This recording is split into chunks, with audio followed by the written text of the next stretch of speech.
bringing Willamette to you. My name is Shelby Radcliffe, and I am the Vice President of Advancement here at Willamette. Today we are featuring Kerry Tymchuk. A native of Reedsport, Kerry attended Willamette, majored in history, and graduated in 1981. Not getting enough of Willamette, Kerry then attended law school, graduating with his JD in 1984. Kerry is currently finishing his last year on the Willamette Board of Trustees and will earn the honor of Emeritus Trustee for his wise and dedicated service to the university this May. Kerry is a fifth-generation Oregonian and has earned his reputation as one of the Oregon's most respected public servants.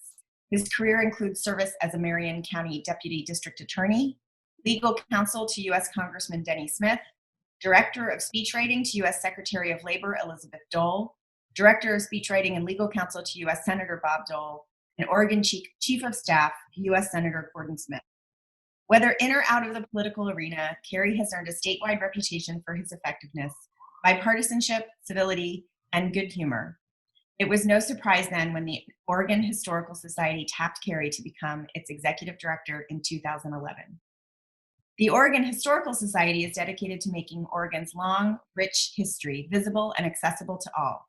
For more than a century, the Oregon Historical Society has served as its collective memory, gathering and preserving a vast collection of artifacts, photographs, films, manuscripts, books, and oral histories. Kerry, I can't thank you enough for taking the time to speak with us. I always learn something every time I hear you talk about Oregon and show us artifacts, and I'm very excited that you're sharing your trunk treasures with us today. So I'm going to turn it over to you.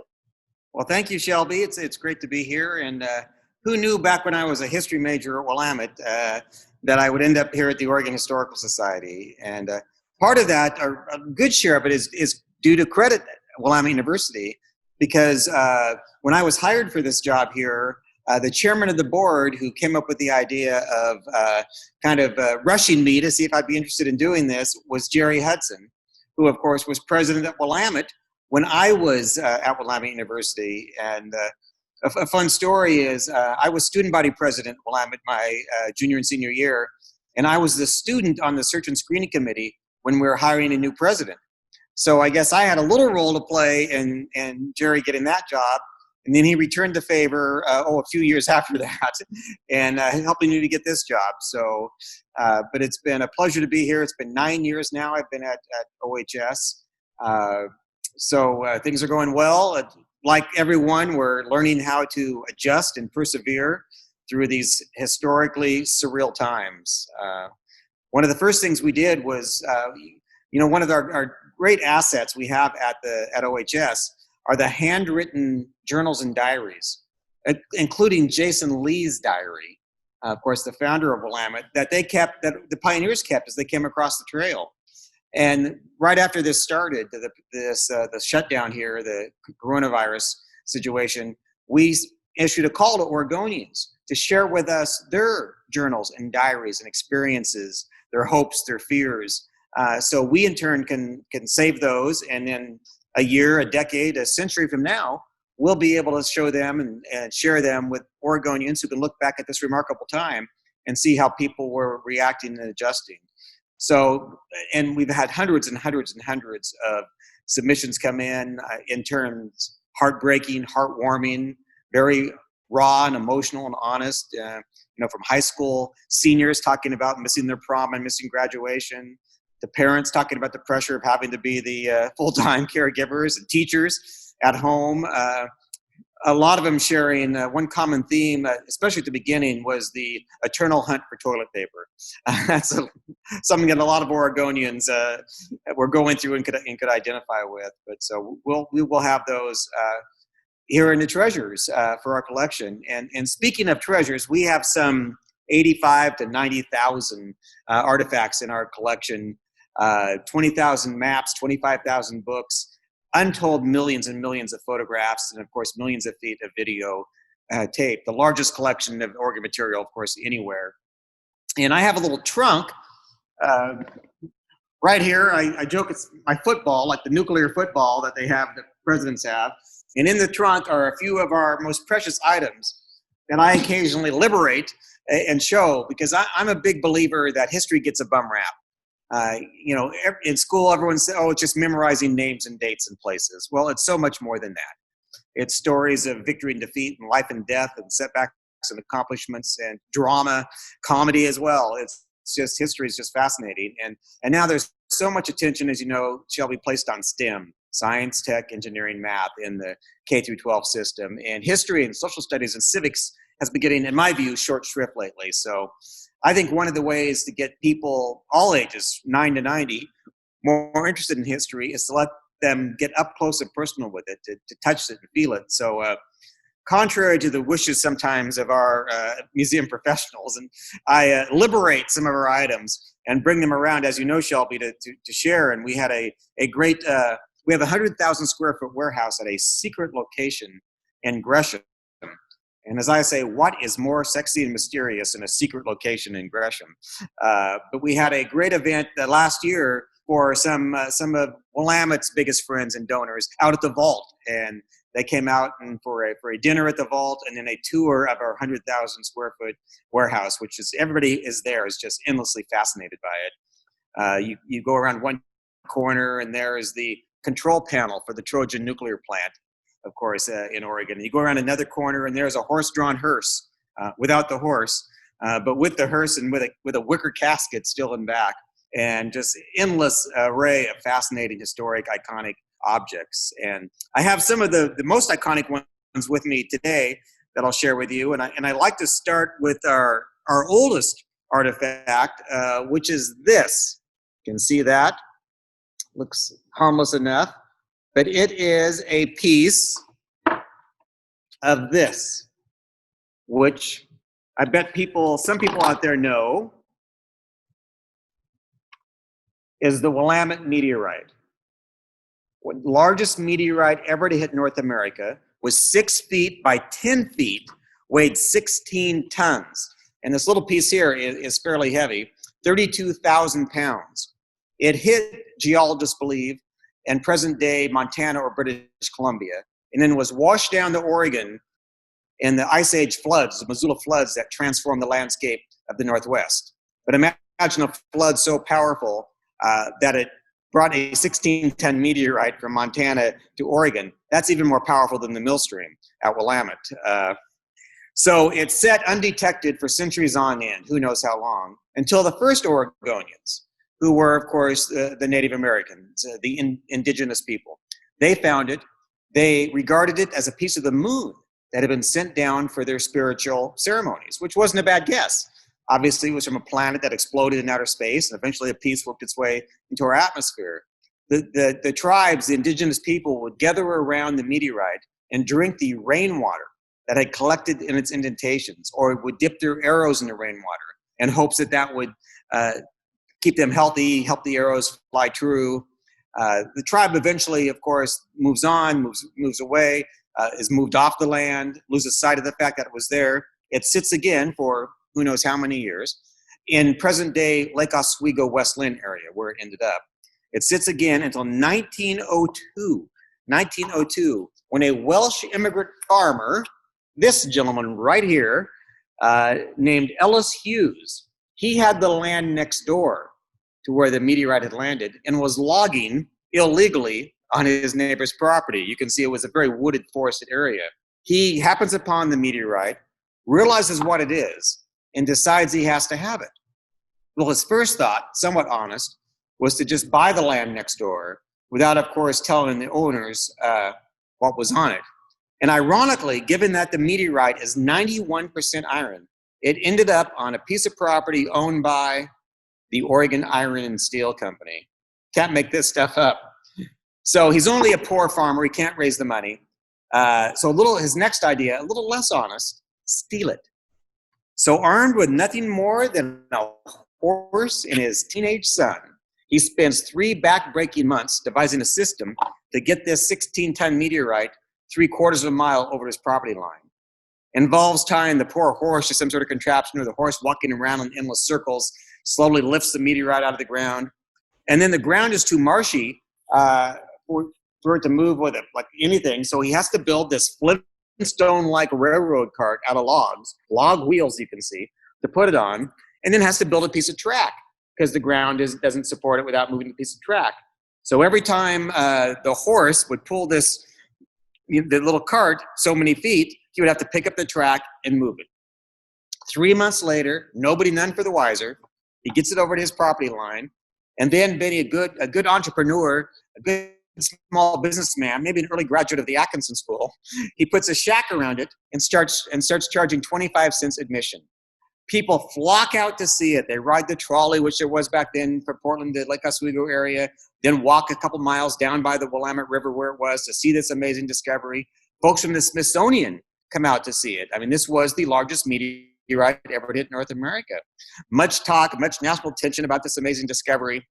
Unfortunately, for Mr. Hughes, one of the first visitors was the lawyer for Oregon Iron and Steel, who couldn't help but notice the tracks going back to his neighbor's property. He didn't cover up the tracks well enough. A 3-year-long legal battle ensues in the Clackamas County court system, eventually reaching the Oregon Supreme Court, trying to decide who is the rightful owner of this meteorite. Mr. Hughes, his attorneys argued that it was abandoned property. And he puts tribal members on the stand to testify that they remember stories from their father or grandfather or great-grandfather about this magical, mystical moon rock. And under the law of abandoned property, it's essentially finders keepers. Eventually, the Oregon Supreme Court says to Mr. Hughes, nice try, but no, you stole it, give it back. It goes back to Oregon Iron and Steel. By then, it's 1905. Going on in Portland is the Lewis and Clark Centennial Exposition. Essentially the World's Fair back then. That put Portland on the map as the major city on the West Coast between Seattle and San Francisco. They get it down, they take it to the river, barge it up the river, up on a horse-drawn carriage with much fanfare to the expo grounds, putting it on display for all to see, promising to never let this Oregon treasure leave Oregon. Well, several weeks after the expo ends, they sell it to a New York City socialite, Mrs. William C. Dodge, for $20,000, big money back then. She gives it to the Museum of Natural History in New York City, where it's been ever since. Some of our viewers may have seen it there. I was back a couple years ago, went to see it for the first time. I kind of stood around as people talked about it. Most of them said it was the Willamette meteorite and not the Willamette meteorite. So I did my job and kept correcting people, calling it the Willamette meteorite. Beautifully displayed.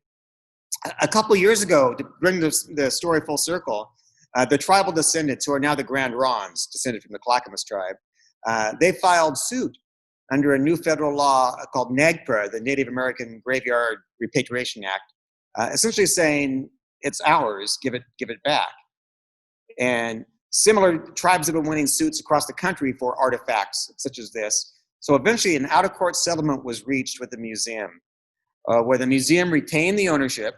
The tribal leaders are brought back to New York City every year for a ceremony.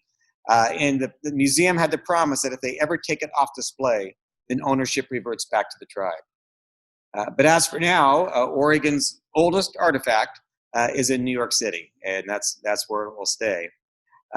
What I think probably is our most iconic artifact, what I call our holy grail, is this. This is an item that people from across the country know we have, and every year I get calls and letters from folks who say, I will come out from North Carolina, Missouri, New York, if you will let me see this and hold this. And it's a branding iron. The end of a branding iron, it obviously would have had some sort of hole on it that you would have put on and then put this into the heat. And you can see the name on the iron here is U.S. Captain, C-A-P-T, M. Lewis. Any M. Lewis is out there that famous? Yeah, this is the one. This is Meriwether Lewis's branding iron that he carried with him on the historic journey at the Corps of Discovery, the Lewis and Clark expedition. It was made for him in Harpers Ferry, West Virginia, and brought with him on the trip, not to brand cattle or livestock, of course, because they didn't have any when they started the trip, but perhaps they thought to brand his tack, his packing crates, his satchels, and then maybe to brand trees along the way or something to mark a trail.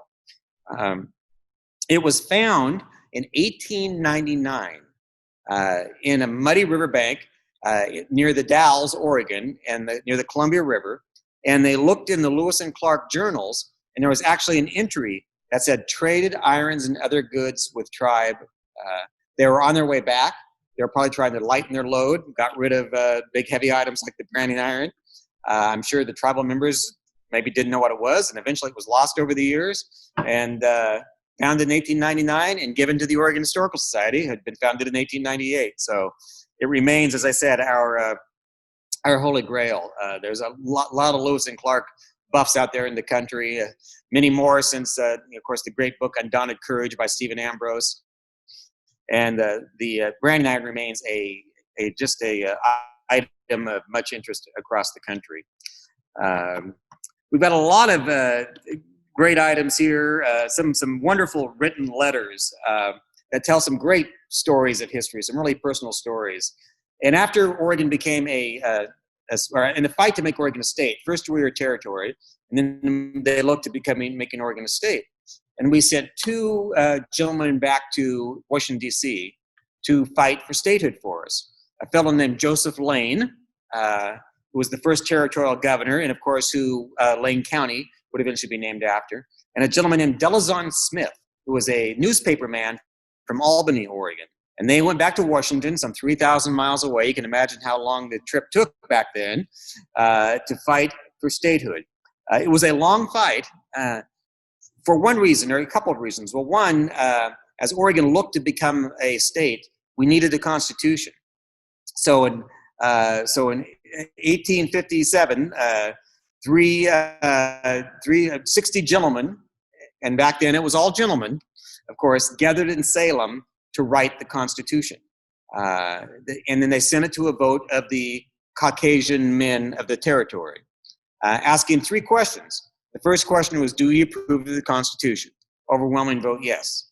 The second question was, when Oregon enters the Union, should we enter as a free state that bans slavery or a slave state that allows slavery? And by about a 3-to-1 margin, the Caucasian gentlemen of Oregon voted to enter as a free state. But as many people know, the next question was, should Oregon allow blacks, period, in Oregon? And by an 8-to-1 margin, the answer was no. Oregon, a very progressive, liberal state now, much to the surprise of people, is the only state to enter the Union with a constitution that actually banned all African Americans from living in that state. So when we sent, when Delazon Smith and Joseph Lane were fighting for statehood, it was right at the time in the lead up to the Civil War. The nation was very much split in two between the North, the anti-slavery states, and the South, the pro-slavery states. And they knew that Oregon had voted to enter in as a free state. So the southern states, what would become the Confederate states, were not supportive of adding another free state into the Union, upsetting the balance. The northern states may have been a little suspicious because although we had voted to enter as a free state, Lane was a very vocal advocate for slavery.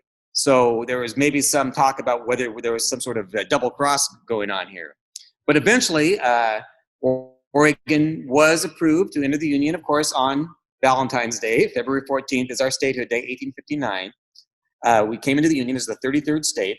And on that day, Smith sat down at his desk and he handwrote what we have here in this very protective cover. He handwrote this letter, the first letter written after Oregon became a state. And he wrote it to his wife, who was here in Oregon, some 3,000 miles away. And you can see just how personal history is here when he says, "My dear wife, the long and painful agony is over. Oregon is a state within this glorious union. After a long and desperate struggle, we have most gloriously triumphed." He went on to say, "We were admitted by a majority of only 11 votes. The question of admission was debated 3 full days with very great ability." And then, being a good and talented politician, he says, "I have ordered 12,000 copies of the speeches for distribution in Oregon. Your tax dollars at work early on." But my favorite part is on the second page of the letter, where he says, "I had a great many letters by the last mail from Oregon." And then underlined, "But not one from you, my own dear Mary!" Exclamation point. "I looked with great anxiety through all the lists for your letter," underlined. "But alas, it was not there. But fortunately, there was one from Mr. McConnell. From him I learned that you had been in town and that you and the children were well. God be praised for the good news." And then Smith and Lane drew straws. The long straw got to serve one more year in the Senate before having their term expire. The short straw, their term expired immediately. Every state's 2 U.S. senators are on staggered terms, so they're not up for election the same year. Smith drew the short straw. His term went from February 14th, 1859, when Oregon became a state, all the way until March 3rd, 1859, 2 weeks later, when the Senate and Congress adjourned. And Smith knew that if he wanted to continue to serve, that he would have to come back to Oregon and be elected again so he could continue as a senator. And he makes his intentions clear at the last paragraph of the letter. He says, "And now I must close. My never dying love to our precious children. Tell them to be good and obedient and remember their pa. And I will, God willing, come home soon. And if I come back here, they and their ma will come with me." So he did make the long, arduous trip back to Oregon. And back in those days, until the 1920s, as good history students know, the U.S. senators weren't elected by the voters. They were elected by the state legislatures.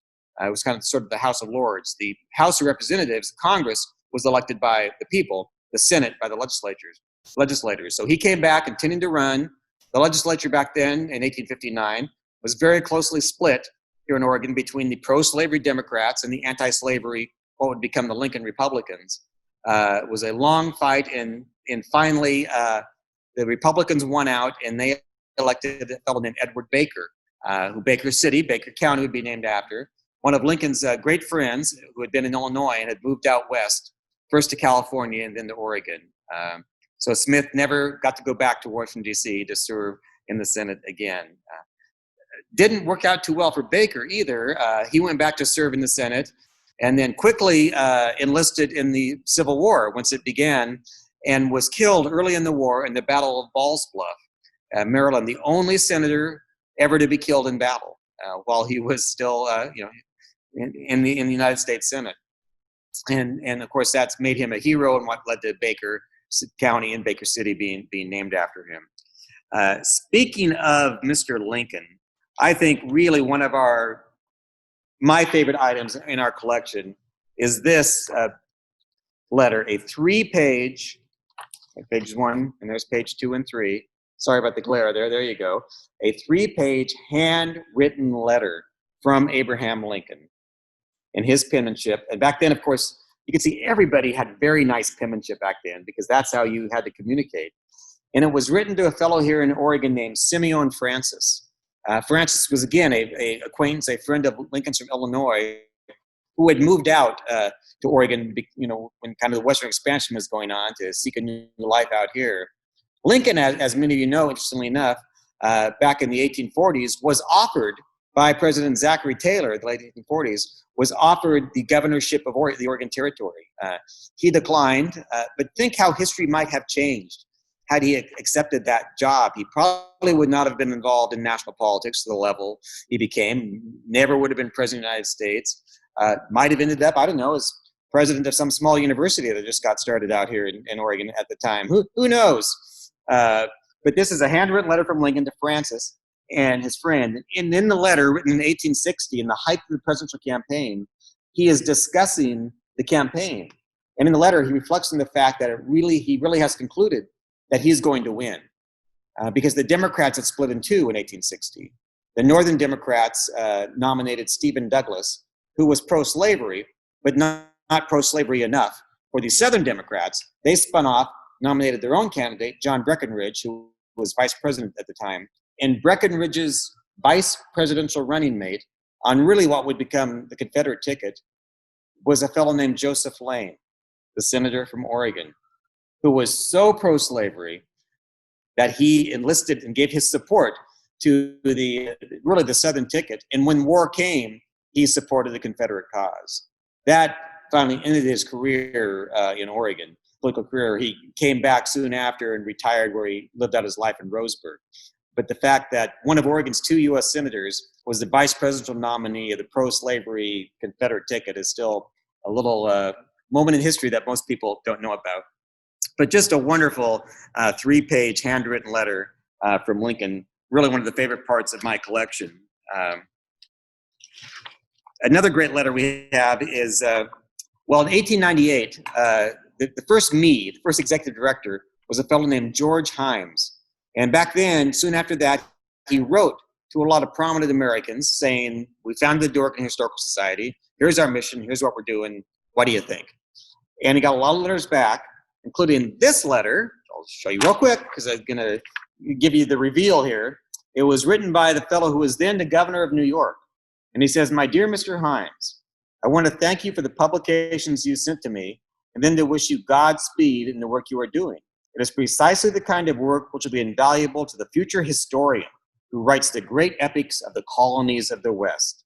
You preserve records that would otherwise perish.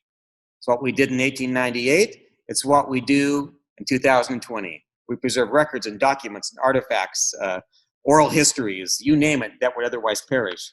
And you lay the foundations upon which the mighty historic master of the future must build. How's that for a responsibility? You lay the foundations upon which the mighty historic master of the future must build. With great regard, faithfully yours, signed by Theodore Roosevelt, who of course was then governor of New York, would later that year, 1900, be nominated by the Republicans for vice president, with McKinley win, and then in 1901, upon McKinley's assassination, became the president. So we are one of the few nonprofits here in Oregon that is personally endorsed by Teddy Roosevelt. It doesn't get much better than that. We just opened up the day we had to close by order of the governor. We had just opened up our brand new exhibit called Nevertheless They Persisted. And it's the story of the 19th Amendment, granting women the right to vote. This is the centennial this year. It was in 1920 when when enough states passed it to make it part of the Constitution and to grant women the right to vote in all the states. Oregon, we got the right to vote a little bit earlier here. Women got the right to vote in 1912 when it was approved by the voters. And this was largely due to the one, the only, the amazing, the remarkable, the indefatigable Abigail Scott Duniway. Duniway came across the prairie on a covered wagon on the Oregon Trail from Illinois with her family in the 1850s, her mother dying en route. And she spent the majority of the rest of her life, another half century or so, as the leading women's rights advocate in Oregon, the number one suffragist, fighting to give women the right to own property, to give women rights after divorce, and most importantly, to give women the suffrage, the right to vote. 5 times Abigail fought to get it on the ballot, to get approved. 5 times men voted it down. And it wasn't until the 6th time in 1912 when men finally gave women the right to vote here in Oregon. And the great story from history is that while Abigail was fighting for it all these years as the leading advocate, one of the most vocal, influential opponents of giving women the right to vote was a fellow named Harvey Scott, Abigail's brother, and the first president of the board of the Oregon Historical Society, and unfortunately for Abigail, the publisher of the Oregonian, then as now the most influential newspaper in the state. And while Abigail was fighting to give women the right to vote, her brother Harvey would occasionally editorialize against it, famously saying one time that women would get the right to vote over his dead body. Well, he died in 1910, and they got the right to vote in 1912. So it all worked out for everybody. But one of the reasons why men were opposing giving women the right to vote was because they were worried that if they gave women the right to vote, that women would vote in prohibition, the Temperance League. And that's exactly what happened in Oregon. Women got the right to vote in 1912. The next big general election, 1914, prohibition came to Oregon a little earlier before it came to the rest of the country.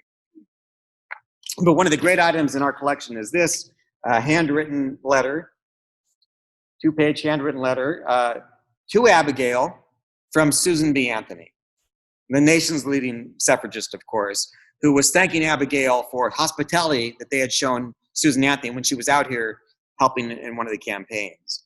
And I'm going to do a little walking tour here now and take you into Nevertheless They Persisted. You'll be among the first to see it because, as I said, we had to close after it was open for one day, and we can't wait to bring the public back when we can open again and share this exhibit. So we're here, and there's the nevertheless they persisted here, and just try to give you a scope of the exhibit. But we have great exhibit designers, and they design these really flowing curtains, emblematic of the banners that they used to have back then. And we began here with the early efforts across the country to give women the right to vote, where Susan B. Anthony was involved. And they're just hard to see in this little camera here, but we also have some great dresses of the time here. Huh.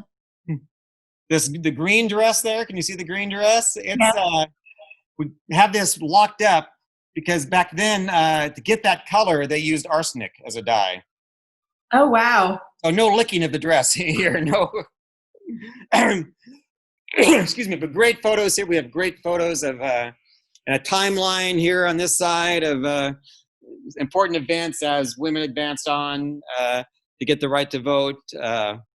Little section here called Oregon Continues the Fight. One of a kind, and lots of items from Susan B. Anthony, from Abigail, Scott Dunaway, inspiring stories of how all these women know what they had to put up with, the perseverance that they showed in getting women the right to vote.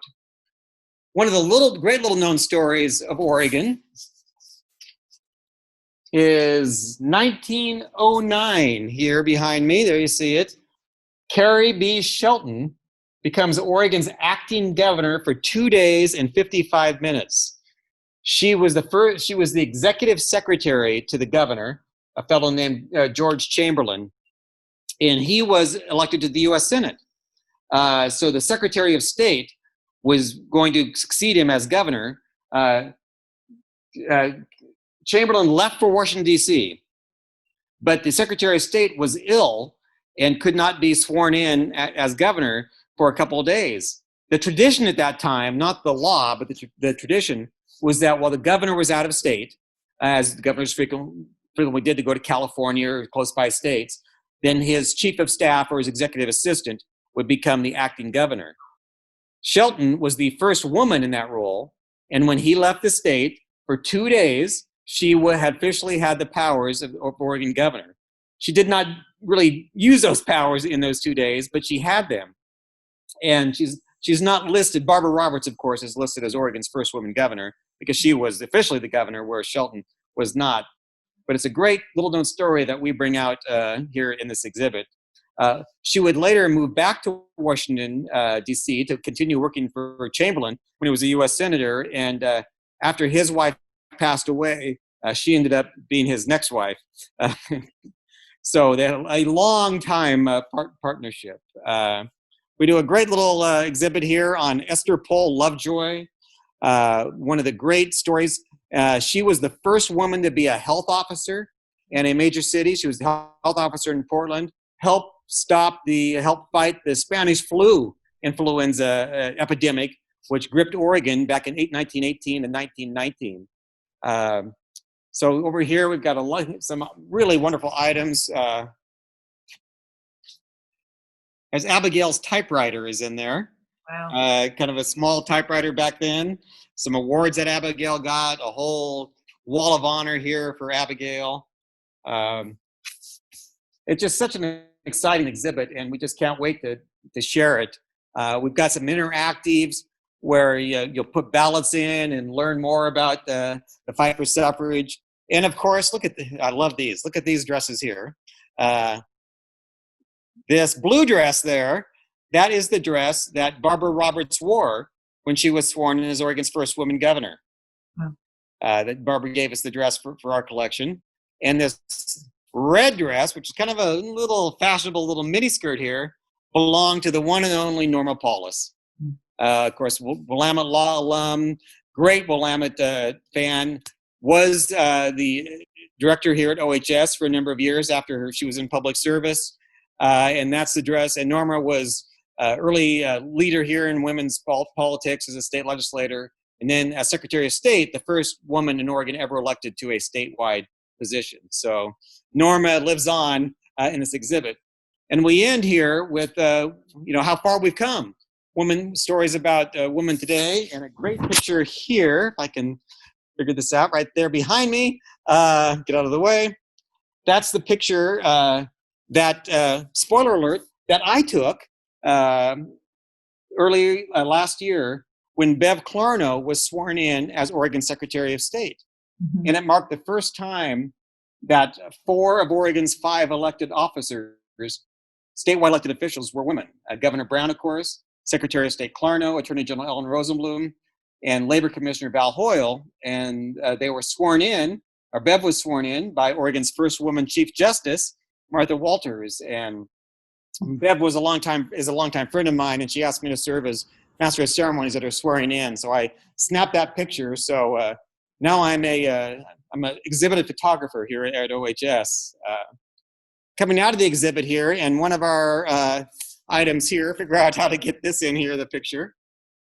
In this case, I don't know how well you can see it, but that is the Portland penny. Portland famously got its name in a coin flip back in the 1840s. 2 early settlers laid out or plotted out what was originally going to be the city, and then they couldn't decide what to name it. So Mr. Lovejoy was from Boston. He wanted to name it Boston. Mr. Pettygrove was from Portland, Maine.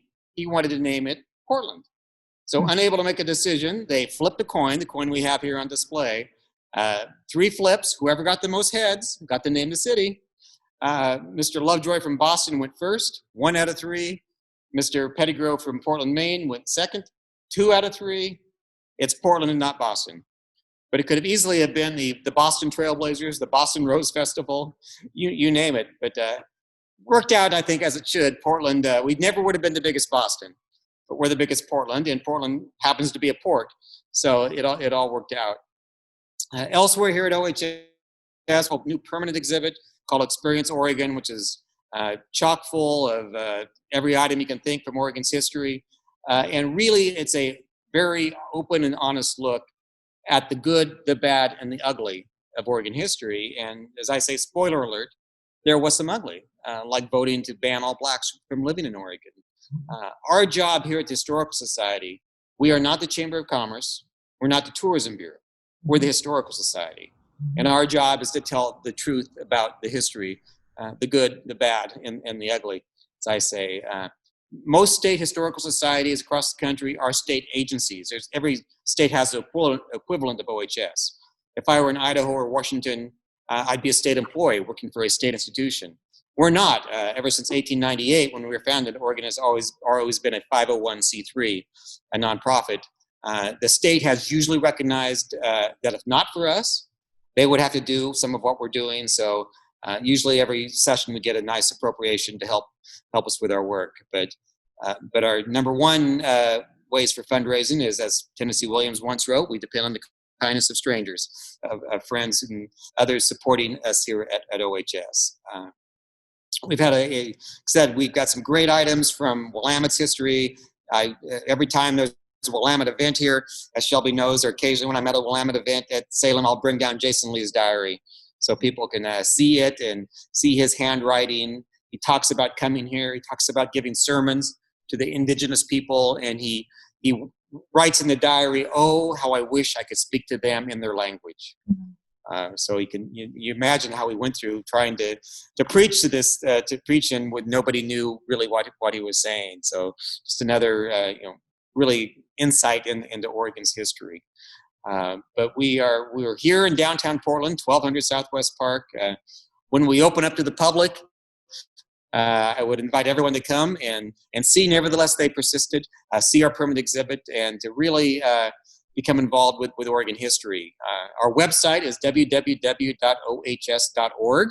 I would invite everyone to go to the website. You can sign up there for e-blast. We're sending out some phenomenal material here in this week's while we're not being able to open to the public, sharing our collection with Oregonians, fascinating insights in the history.